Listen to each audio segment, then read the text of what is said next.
Après le sport, ça fait du bien. Ah, ma facture d'eau. Je suis sûr que vous faites comme moi.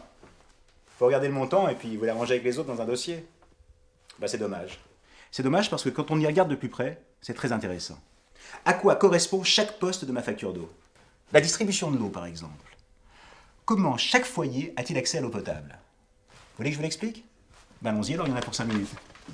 Chérie, je reviens tout de suite.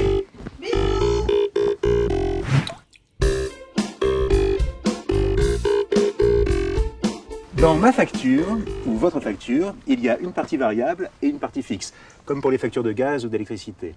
La partie fixe, c'est l'abonnement. C'est ce qui vous donne accès au service de l'eau. Et la partie variable, c'est votre consommation.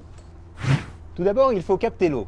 Chez moi, par exemple, mon eau, c'est de l'eau de surface qu'on prélève dans les rivières. Mais ça aurait pu être de l'eau souterraine. Quoi qu'il en soit, l'eau est toujours prélevée près de chez moi. Ou près de chez vous, évidemment. Car l'eau est très difficile à transporter.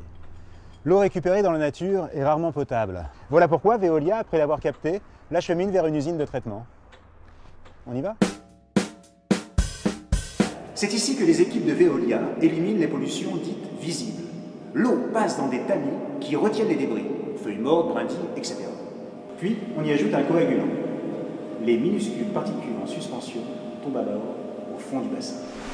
Ensuite, l'eau est filtrée plusieurs fois en passant par du sable et du charbon actif.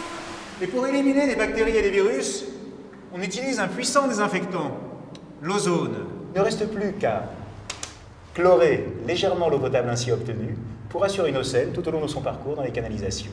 Pendant toutes ces étapes, l'eau est surveillée ici. Nous sommes dans le poste de contrôle. Bon, moi je vous le dis en quelques minutes, mais dans la réalité, ça prend...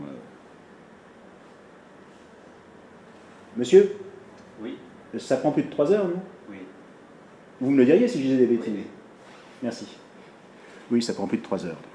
Sans compter qu'ensuite, elle est analysée en laboratoire et qu'elle doit passer jusqu'à 54 paramètres de contrôle. Oui, 54. Ça vous embouche un coin, hein? Elle est bonne.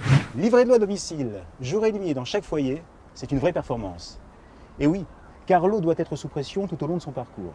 Quand on sait qu'un seul mètre cube d'eau pèse une tonne, vous imaginez. Et ce n'est pas tout. De grands réservoirs souterrains ou ces immenses châteaux d'eau servent aussi à stocker assez d'eau pour assurer la consommation des habitants. C'est bien foutu, non? L'eau est ensuite transportée jusqu'à chaque foyer grâce à un grand réseau de canalisation. Quand on pense qu'il y a des kilomètres et des kilomètres de tuyaux pour que mon eau arrive chez moi, vous imaginez pour la France entière. 600 000 kilomètres de canalisation. C'est juste 2 fois la distance de la Terre à la Lune. Et tout ça sous mes pieds.